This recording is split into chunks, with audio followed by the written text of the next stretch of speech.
श्रीपादराजं शरणं प्रपद्ये। श्रीपादराजं शरणं प्रपद्ये। ओम सर्वेभ्यो देवेभ्यो ऋषिभ्यो गुरुभ्यो महेभ्यो ब्राह्मणेभ्यो पितृभ्यो नमो नमः। గురు పౌర్ణమి సందర్భంగా జూలై 21వ తేదీ ఆదివారం నాడు హైదరాబాద్ నగరంలో గల కొత్తపేట ప్రాంతంలో నిర్మించిన అష్టలక్ష్మి దేవాలయ ప్రాంగణంలో శ్రీపాద శ్రీవల్లభ జాతక గురుబల సిద్ధి వ్రతం శ్రీ కనకాచారి గారి ఆధ్వర్యంలో ఎంతో వైభవంగా జరిగింది. శ్రీ కనకాచారి గారు దత్త సేవలో తరిస్తూ దేశం నలుమూలలో గల సుమారు 500కు పైగా దత్త దేవాలయాలను సందర్శించారు. శ్రీ కనకాచారి గారు ఆయా దేవాలయాల పూర్తి చిరునామాతో పాటు అన్ని వివరాలను గ్రంథ రూపంలో ప్రచురించారు. ఆ రోజు జరిగిన శ్రీపాద శ్రీవల్లభ జాతక గురుబల సిద్ధి వ్రతానికి శ్రీపాద శర్మ గారు ముఖ్య అతిథిగా వచ్చారు. శ్రీపాద శర్మ గారు అనేక దత్తక్షేత్రాలను సందర్శిస్తూ ఆయా క్షేత్రాలపై వీడియోలు చేసి ట్రావెల్ విత్ శ్రీపాద అన్న పేరు గల ఛానల్లో యూట్యూబ్ ద్వారా దత్త భక్తులకు అందిస్తున్నారు.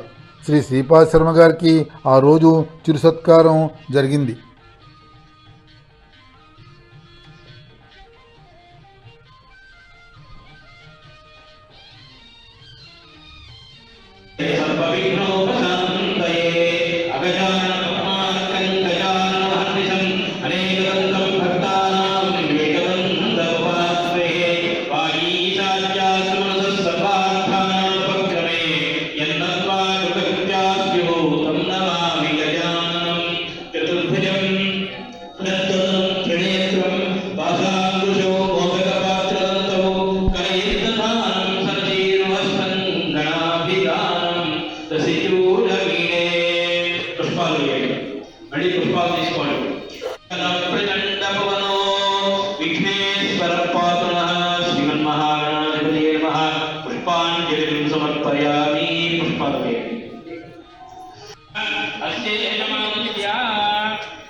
అష్టలక్ష్మి దేవాలయం ఒక సువిశాల ప్రాంగణం. ఇక్కడ గల ఒక హాలులో వ్రతం నిర్వహించారు. వ్రతంలో పాల్గొనే వారి సంఖ్య 30 మంది దంపతులకు పరిమితం చేశారు. ఈ వ్రతానికి గౌరవ పురోహితులుగా శ్రీ సుబ్రహ్మణ్య శర్మ గారు వ్యవహరించారు. వ్రతం పూర్తి కాగానే కథా ప్రారంభానికి ముందు వ్రతకర్తలు కాలకృత్యాలు తీర్చుకున్నటకు 30 నిమిషాల విరామం ఇచ్చారు. వ్రతకర్తలు ఈ వ్రతాన్ని ఎంతో ఆనంద ఉత్సాహాలతో జరుపుకున్నారు. గుంటూరు, విజయవాడ తదితర ప్రాంతాల నుండి కూడా భక్తులు వచ్చి ఈ వ్రతంలో పాల్గొన్నారు. ఈ వ్రతంలో డాక్టర్ దువ్వూరి భాస్కర్రావు గారు కూడా పాల్గొన్నారు. మన జాతకాలలో గురుబలం సమృద్ధిగా ఉంటేనే మనం అనుకున్న కార్యాలు సఫలీకృతమవుతాయి. మానవులు వర్తమాన కాలంలో తెలిసి లేదా తెలియక చేసిన దోషాలు కొన్ని అయితే పూర్వీకుల ద్వారా సంక్రమించే దోషాలు మరికొన్ని ఉంటాయి. ఇవన్నీ కలిసి తడిపి మోపుడై ఆనందమయ జీవితానికి అడ్డుకట్టలు వేస్తాయి. శ్రీపాద శ్రీవల్లభుని దయతో ఈ వ్రతం ఆచరించడం ద్వారా అట్టి దోషాలు నివృత్తి చేసుకుని జాతకంలో గురుబలం పెంచుకొని సుఖజీవనం మన అర్హత మేరకు సాగించవచ్చు. అందువల్ల ఈ వ్రతాన్ని ప్రతి గురు పౌర్ణమి రోజున మరియు దత్త జయంతి రోజున మీ ఇంట్లో స్వయంగా మీరే ఆచరించి సర్వశుభాలు పొందండి. జై శ్రీపాద శ్రీ వల్లభాయ్.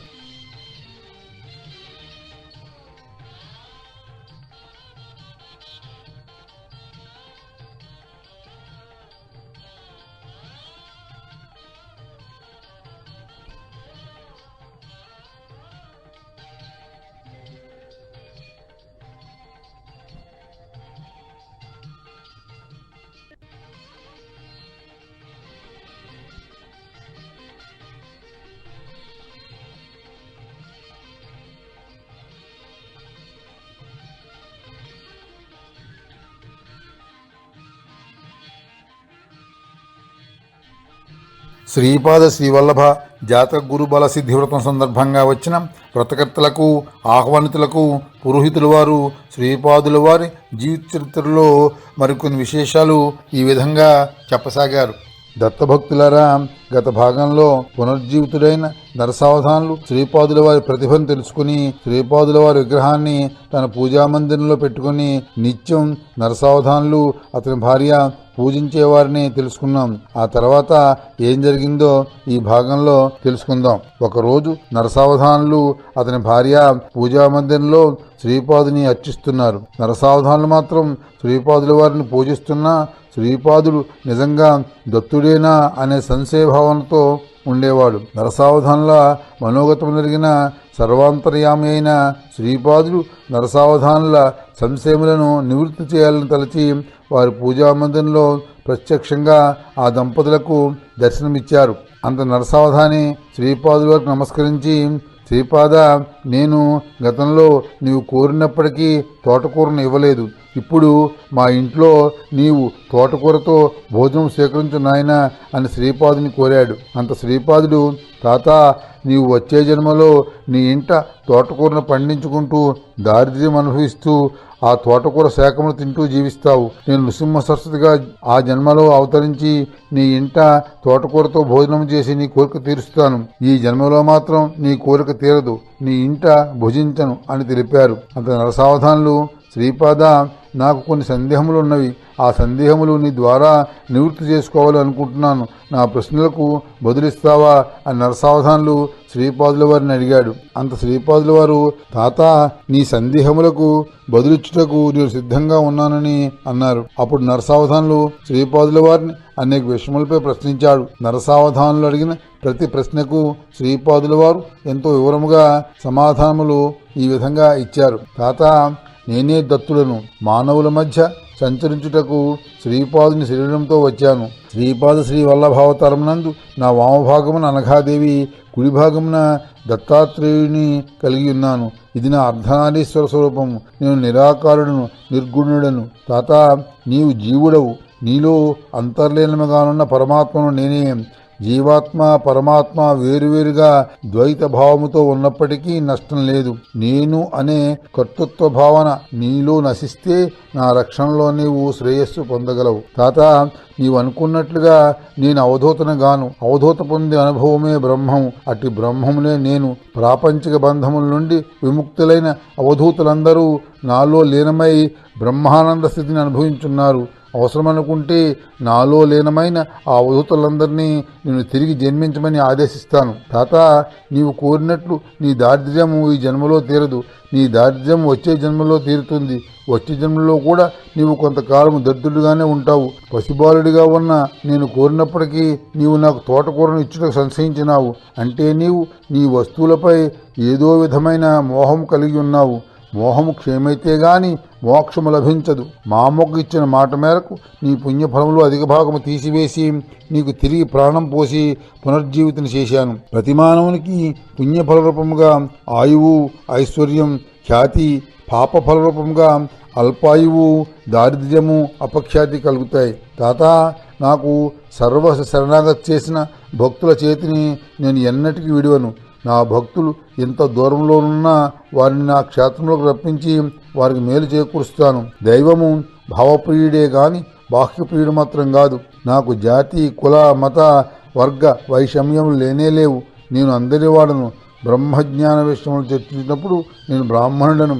భక్తుల యోగక్షేమములు విచారించినప్పుడు నేను క్షత్రియుడను. భక్తుల పాపపుణ్యములను తూచి తగిన ఫలములను వస్తున్నప్పుడు నేను వైశ్యుడను. భక్తుల బాధలను తీర్చి సుఖములను సేవాధర్మం ద్వారా కలుగజేయనప్పుడు నేను శూద్రుడును. జీవుల యొక్క పాపములను ప్రక్షాళన చేయనప్పుడు నేను చాకలిని. జీవులను లయము చేసి సద్గతులు ప్రసాదించినప్పుడు నేను కాటికాపరిని. ఇలా నేను సర్వాంతర్యామిని. తాత, నీవు కోరినట్లు సర్వలోకములు ఎట్లుండనో వివరిస్తాను, శ్రద్ధగా ఆలోకించు అని శ్రీపాదుల వారు సర్వలోకముల గూర్చి ఈ విధంగా చెప్పసాగారు. పరమాత్మలో అనేక అంశాలున్నాయి. అందులోని ఒక అంశ జగత్తును సృష్టి చేయుటకు బ్రహ్మరూపమును దాల్చినది. పరమాత్మ రూపమైన ఆ అంశ నుండి జలము ప్రవహించి అన్ని దిశలకు వ్యాపించినది. ఆ జలమునందు అనేక కోట్ల అండములు ఏర్పడినవి. ఆ అండములలో మనం నివసించు బ్రహ్మాండం ఒకటి.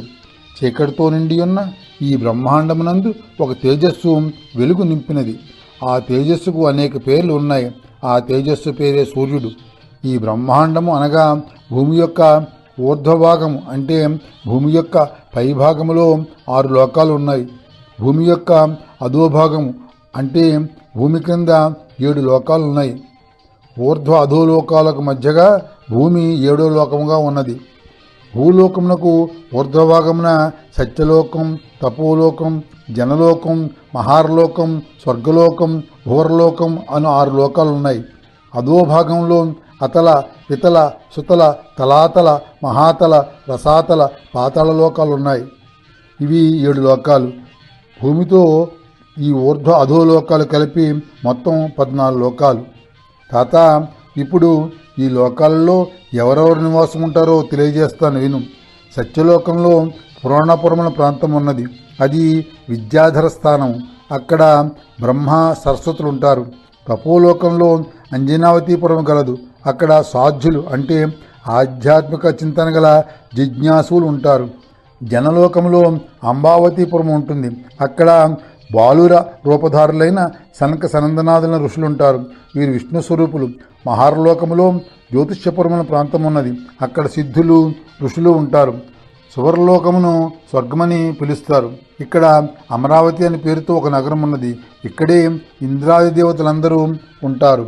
భువర్లోకంలో నక్షత్రములు, గ్రహములు ఉంటాయి. ఇక్కడ రథాంతరపురం అనే ప్రదేశం ఉన్నది. అక్కడ దేవతల శిల్పియగు విశ్వకర్మ ఉంటాడు. ఆ తర్వాత వచ్చే లోకమే భూలోకము. ఈ భూలోకము భూగోళము మరియు మహాభూమి అను 2 భాగాలుగా ఉంటుంది. భూగోళమునందు మానవులు నివసిస్తారు. భూగోళం దిగువన మహాభూమి గలదు. ఆ మహాభూమి ఎత్తుగా చక్రాకారం వలె ఉంటుంది. ఆ మహాభూమి పైభాగం నుండే సూర్యచంద్రులు ప్రకాశిస్తూ ఉంటారు. ఇక్కడ కాల నిర్ణయం ఉండదు. భూలోకమును, భువర్లోకములను కలిపి మత్స్యలోకములను అంటారు. భూమిపైన లోకాలను స్వర్గలోకాలని, క్రిందనున్న లోకాలను పాతాళ లోకాలని అంటారు. మొత్తం ఈ 14 లోకాలన్నింటినీ కలిపి స్వర్గ, మత్స్య, పాతాళ లోకాలని పిలుస్తారు. తాత, నీకు ఇప్పుడు భూగోళము మరియు మహాభూముల గురించి తెలియజేస్తాను, ఆలకించు. ముందుగా మానవులు నివసించే భూగోళము ఎలా ఏర్పడిందో వివరిస్తాను. సృష్టి ప్రారంభించుటకు ముందు సమస్తము నీటితో నిండిపోయినది. సృష్టిని చేయాలని సంకల్పించి ప్రజాపతి తపస్సు చేయసాగాడు. అతనికి నీటిపై అంతటా పుష్కరపర్ణము కప్పబడినట్లు కనిపించినది. పుష్కరపర్ణము అంటే తామర ఆకు. ఆ పుష్కరపర్ణం కింద ఏమున్నదో తెలుసుకోవాలని ప్రజాపతి వరాహరూపము దాల్చాడు. వరాహము అంటే ఒక కూరగల ఖడ్గమృగము. ఆ వరాహము నీటిలో ఈదుతూ పుష్కరపర్ణము కిందకు వెళ్ళింది. అక్కడ వరాహరూపధారి అయిన ప్రజాపతికి మట్టితో నిండిన ఒక ప్రదేశము కనిపించినది. అదే మహాభూమి. అంత వరాహమూర్తి తన కూరలతో ఆ మట్టిని త్రవ్వి ఆ తడిమట్టిని నీటి పైభాగమును తెచ్చి నీటిపై తేలియాడుతున్న పుష్కరపర్ణముపై పరిచాడు. అలా పరిచిన మట్టి నలుదిశలా విస్తరించి భూగోళముగా మారినది. దీనినే మనం పృథివీ లేక భూమి అని పిలుస్తాం. ఇక్కడే మానవులు, ఇతర జంతు, వృక్ష, పక్షి వంటి అనేక జీవరాశులు నివసిస్తున్నాయి. భూగోళము కింద మహాభూమి ఉంది. భూగోళమునకు మహాభూమికి మధ్య 5 కోట్ల బ్రహ్మాండ యోజనల దూరం ఉన్నది.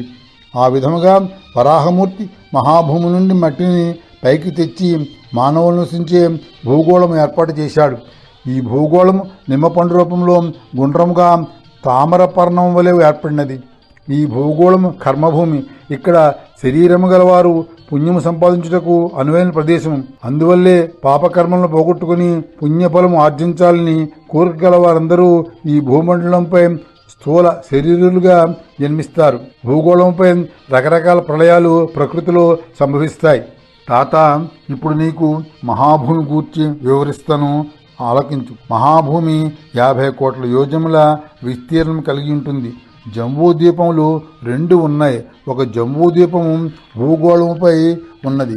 అది మానవులు నివసించు భూగోళము. రెండో జంబూద్వీపము మహాభూమిపై ఉన్నది. మహాభూమి యందుగల జంబూద్వీపములో 9 ఖండములున్నవి. భూగోళమునందుగల జంబూద్వీపము మహాభూమిపై గల జంబూద్వీపములకు దక్షిణముగా ఉన్నది. దీన్నే భరతఖండమని అంటారు. అక్కడ భరతపురము గలదు. ఆ భరతపురములో వ్యవస్థమనువు ఋషులతోడను మానవులతోడను కొలువుతీరి ఉంటాడు. శ్రీపాద శ్రీ వల్లభావతారము పీఠికాపురములో అవతరించుటకు 100 సంవత్సరముల ముందుగానే ఈ మహాభూమిపైకి వచ్చినది. మహాభూమి యందు 7 సముద్రములు, 7 ద్వీపములు, అనేక పర్వత శ్రేణులు కూడా ఉంటాయి. అక్కడ గల లోకాలోక పర్వతం దాటి సూర్యరశ్మి ప్రసరించదు. అంటే అదే సూర్యరశ్మికి సరిహద్దు అన్నమాట. దీనినే అండభిత్తి అంటారు. మన వాడుక భాషలో చీకటితో నిండియున్న ఈ అండభిత్తి 1,000,000 యోజనముల మందము గల ప్రహారీ గోడగా చెప్పవచ్చు. ఈ గోడ భూమధ్యరేఖ నుండి బ్రహ్మాండం వరకు వ్యాపించి ఉంటుంది. మహాభూమి యందు గల 7 ద్వీపములకు తొలుత ప్రథమ చక్రవర్తిగా స్వయంభూమను ఉండేవాడు. తండ్రి అనంతరము అతని 7 కుమారులు ఒక్కొక్క ద్వీపానికి ఒక్కొక్కరు అధిపతులుగా ఉన్నారు. మహాభూమిలో కాల వ్యత్యాసం లేక ఎప్పుడూ పగలే ఉంటుంది. ఈ మహాభూమి పుణ్య ప్రదేశం. ఇక్కడకు స్థూల శరీరంతో ఎవరూ చేరుకోలేరు. జీవన సాఫల్యం ద్వారా పుణ్యఫలం పొందిన వారు మాత్రమే మరణానంతరము మహాభూమిని చేరుకోగలరు. మహాభూమిపై ఎటువంటి ప్రళయములు సంభవింపవు. ఈ మహాభూమిని ధాత్రి, విధాత్రి అని పేర్లతో పిలుస్తారు. తాత, మహాభూమి క్రింద ఉన్న లోకాల గూర్చి ఇప్పుడు నీకు తెలియజేస్తాను, ఆలకించు. మహాభూమికి దిగువన 7 లోకాలున్నాయి. వీటినే 7 పాతాళములు అని పిలుస్తారు. అతలలోకము పిశాచములకు నివాసము. పితలలోకములో గుహ్యకులు అనగా కుబేరుని అనుచరులైన యక్షులు ఉంటారు. ఇక్కడ గల అలకాపురమందు నవనిధులకు అధిపతి అయిన కుబేరుడుంటాడు. ఇతడు ఉత్తర దిక్కుకు అధిపతి. పితలలోకమునకు పశ్చిమ దిక్కులో యోగినీపురం ఉన్నది. అక్కడ రాక్షసుల శిల్పి అయిన మయుడుంటాడు. సుతలలోకంలో గల వైవేశపురమందు యమధర్మరాజు ఉంటాడు. యమధర్మరాజు దక్షిణ దిక్కుకు అధిపతి. యమధర్మరాజు ఉండే ఈ వైవేశత పురమును మరణించిన జీవులు ముందుగా యాతనా శరీరంతో చేరుకోవాలి. వైవస్వతపురము ప్రవేశద్వారానికి ముందు వైతరిణి అను రక్తమాంసముల నది ఉంటుంది. భూమండలంపై పుణ్యములు చేసుకున్న జీవులు ఈ వైతరిణి నదిని సులభంగా దాటగలరు. పాపకర్మలు చేసుకున్న జీవులు అనేక ఇబ్బందులు, కష్టములు పడుతూ ఈ వైతరిణి నదిని దాటుతారు. ఈ వైవస్వత పురమునందే పాపులు శిక్షలు అనుభవిస్తూ యాతన పొందెదరు. సుతలమునందు బలిచక్రవర్తి సహచర రాక్షసగణములతో కలిసి ఉంటాడు. రసాతలమందు గల పుణ్యపురమున నిరుతి అను రాక్షసుడు నివాసముంటాడు. ఇతడు నైరుతి దిక్కుకు అధిపతి. తలాతలమందలి ధనిష్టాపురమున పిశాచగణములతో గూడి బేతాళుడుంటాడు. తలాతలములోనే రుద్రుడు కూడా ఉంటాడు. మహాతలము పితృదేవతల నివాసము. పాతాళలోకమునందు వైకుంఠ నగరము కలదు. అందు వాసుకి మొదలైన సర్పశ్రేష్ఠులుంటారు. అక్కడే శాస్త్రయ్యపై శ్రీ మహావిష్ణువు కొలువుతీరి ఉంటాడు. దీనినే కారణ వైకుంఠమని అంటారు. పాతాళలోకంలో త్రిఖండ సోపానం ఉంటుంది. అందులో 3 విభాగాలు ఉంటాయి. మొదటి విభాగంలో అనంగజీవులుంటారు. రెండో విభాగంలో ప్రేతగణములుంటాయి. మూడో భాగంలో పాపపంకిలమైన యాతనా శరీరంతో దుఃఖమనుభవిస్తున్న జీవులుంటారు. భూమధ్యరేఖ నుండి ఒకదాని నుండి మరి ఒక లోకము ఎన్నో అనంత యోజనాల దూరంలో ఉంటాయి. అవే సూర్యాది నవగ్రహ లోకాలు, రాశ్యాది దేవతల లోకములు, నక్షత్ర దేవతాలోకము, సప్తర్షి లోకము, ధ్రువలోకములు. తాత, భూలోక, భువర్లోక, సువర్లోకములు ప్రళయకాలంలో నశించును. సువర్లోకములకు పైన గల మహార్లోకము కొంత నశించి కొంత మిగిలియుండును. ఆ పైన గల జనలోకము, తపోలోకము, సత్యలోకములు బ్రహ్మ జీవించి ఉన్నంతకాలము నశించకుండా నిలిచి ఉంటాయి. స్వర్గమంటే సువర్లోక, మహర్లోక, జనలోక, తపోలోక, సత్యలోకములు. ఈ స్వర్గలోకాలన్నీ సరిహద్దు గోడైన అండభిత్తి వరకు వ్యాపించి ఉంటాయి. తాత, అర్థమైంది కదా, ఈ విధంగా పరబ్రహ్మ సర్వలోకాలను ఏర్పరిచాడు. అంత నరసావధాని శ్రీపాద, ఈ విధంగా సర్వలోకాల గూర్చి తెలియజెప్పుట భగవంతుని స్వరూపుడు అయిన నీకే సాధ్యమైనది నాయనా అని నరసావధాని శ్రీపాదుల వారితో అన్నాడు. అప్పుడు శ్రీపాదుల వారు, తాత, నేను దత్తుడను అవునా కాదా అన్న సందేహము ఇంకా నీలో మిగిలి ఉన్నది. నీవు స్వయంభూదత్తుని పూజిస్తున్నా నీకు దత్తతత్వంపై విశ్వాసం లేదు. దత్తతత్వం ఎరిగి స్వయంభూదత్తుని పూజిస్తున్న మా కుటుంబ సభ్యులను నిందించావు. దత్తతత్వము నీకు అనుభవంలోనికి రావాలంటే నీవు కొన్ని లక్షల జన్మలు ఎత్తాలి. కోటానుకోట్ల విస్తీర్ణముతో వ్యాపించిన బ్రహ్మాండమును అతిక్రమించిన ఏకైక మహాతేజోరాశియే దత్తుడు. ఆ దత్తప్రభువే నీ ముందు నిలిచి ఉన్న శ్రీపాద శివల్లభుడు తెలుసుకో అని శ్రీపాదుల వారు నరసావధానులకు తెలియజేశారు. అంత నరసావధానులు అతని భార్య వెక్కి వెక్కి ఏడుస్తూ, శ్రీపాద, మా అజ్ఞానాన్ని మన్నించు, నువ్వు దత్తాత్రేయ స్వామివని తెలియక నీ పట్ల ఎన్నోసార్లు తప్పుగా ప్రవర్తించాను, నీవు దయతో మమ్మల్ని క్షమించి అనుగ్రహించు అంటూ నరసావధాని దంపతులు శ్రీపాదుల వారి పాదములపై పడి క్షమాపణ కోరుటకు ప్రయత్నించింది. అప్పుడు శ్రీపాదుల వారు, ఆగండి, నా పాదాలను తాకండి అని అన్నారు. శ్రీపాదుల వారి మహిమ వల్ల నరసావధాని దంపతులు తాము కూర్చున్న స్థలాల నుండి ముందుకు సాగలేకపోయేది. దీంతో శ్రీపాదుల వారి పాదములు వారి చేతులకు అందలేదు. అంత శ్రీపాదుల వారి, తాత, నీవు మా పట్ల చేసిన తప్పిదముల వల్ల నీకు నా పాదములను తాకే అర్హత లేదు. ఈ బ్రహ్మాండమంతా వ్యాపించిన ఏకైక తత్వమే దత్తుడు. నేనే ఆ దత్తుడను, దిక్కులనే వస్త్రములుగా గల దిగంబరుడను. ఎక్కడైతే దత్త దిగంబర, శ్రీపాద శ్రీవల్లభ దిగంబర, నృసింహ సరస్వతి దిగంబర అంటూ నా నామ సంకీర్తన చేస్తారో అక్కడ నేను సూక్ష్మ రూపంలో సదా ఉంటాను. నేను జన్మించిన పవిత్ర గృహమున విడిది చేయువారు తప్పక పవిత్రులగుదురు. వారి పితృదేవతలకు పుణ్యలోకములు ప్రాప్తించును. త్వరలో మాయమైన స్వయంభూదత్తుని విగ్రహం దొరుకుతుంది. నీకు ఈ జన్మకు ఇంతే ప్రాప్తం. నీ శేష జీవితము దత్తుని ధ్యానిస్తూ దత్త సేవలో గడుపు. వచ్చే జన్మములో నిన్ను కటాక్షిస్తారని తెలిపి శ్రీపాదుల వారు దిక్కుళ్ళు పిక్కటిల్లే శబ్దంతో అదృశ్యమయ్యారు. నరసావధానులు శ్రీపాదుల వారిని, వారి కుటుంబ సభ్యులను అవమానించుటకు తాను చేసిన కుయుక్తులకు ఎంతో పశ్చాత్తాపడిన. కళ్ళ ఎదుట గల వైకుంఠమును కాలదన్నుకున్న మూర్ఖుణ్ణని ఎంతగానో వగచను. ఇక శేష జీవితము సన్మార్గంలో దత్తజన్మలో శ్రీపాదుని సేవలో గడపాలని నిశ్చయించుకున్నాను. మరిన్ని విశేషాలు మరో భాగంలో తెలుసుకుందాం. దిగంబర దిగంబర శ్రీపాద వల్లభ దిగంబర, శ్రీపాదరాజవరద గోవింద గోవింద. దువ్వూరి భాస్కర్రావు. శ్రీమదనంత శ్రీ విభూషిత పప్పల లక్ష్మీ నరసింహ రాజా.